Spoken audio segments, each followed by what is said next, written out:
Dear scholars, let us see the summary of the first two stanzas of the poem The Worm. It is the poem written by Thomas Gisborne. So, as I mentioned in the previous video about the theme of this poem, I would like to repeat it. What is it? In this poem, the poet urges us to remember that every creature on this earth is created by God. We must hence respect every creature, big or small, and not take away a life which we cannot give back or which we cannot give. So, this is about the theme of the poem, the central idea of this poem. Let us see one by one each stanza. So, as I already told, we will see two stanzas only through this video. Turn, turn thy hasty foot aside, nor crush that helpless worm. The frame thy scornful looks deride required a god to form. Here the word thy means your, and hasty means hurried and careless. Here is the word scornful. It means filled with hate or hateful. And the word deride means express hatred, expressing hatred. Let us see what is the meaning implied in these lines. Turn, turn thy hasty foot aside, nor crush that helpless worm. So here the poet is urging us to turn our hasty foot, hurried and careless foot. So as we are walking or running at that time, intentionally or by mistake, we walk over many insects, worms, and much more. So, at that time, due to our carelessness, hurry, we kill them, we take their life away. So, the poet is requesting all of us here we should not be careless because the worm or the insects are helpless and we should not crush them, we should not walk over them, we should not kill them due to our hurry or carelessness. Why? Because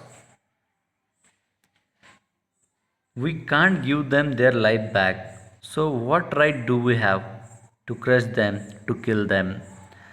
The frame thy scornful looks deride require a God to form. So when you see the look, the hatred look or hateful look of the worm, you may think of killing it. It happens. We kill many insects, worms purposefully. So though they may look hateful or though they are looking hateful, we don't have right to kill them because all the creatures on the earth along with human beings created by God.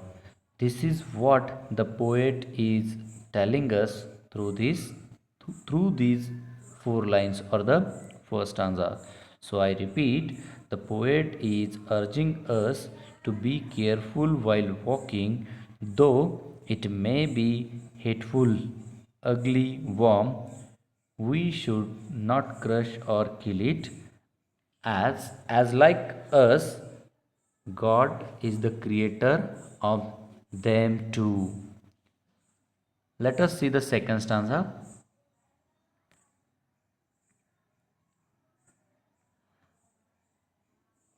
The common Lord of all that move, from whom thy being flowed, a portion of his boundless love on that poor worm bestowed.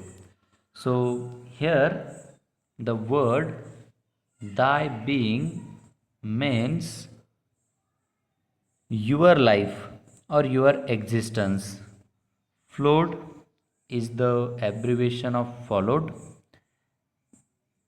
The word Lord and the word His are referring to the God, and here is the word bestowed.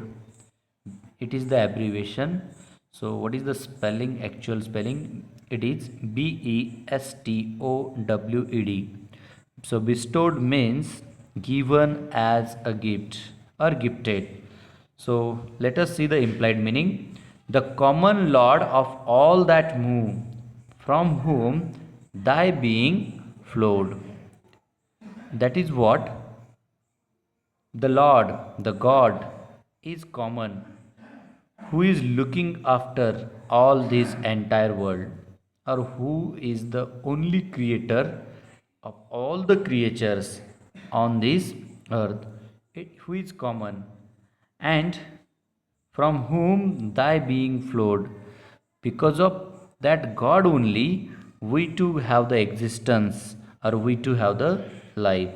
That is what the God is the creature of we human beings. In the same way, the God is the creature of all the animals, birds, insects, plants, etc. on this earth. So, we must think that whatever living beings are there on the earth, they all are created by God only, and we can't take their life away. We should not take their life away. We should not kill them, as we are not, or we do not have the powers like God to create that living being again, to give the life to that living being. So we must think of the God who is looking after all the living beings and much more. A portion of his boundless love on that poor worm bestowed.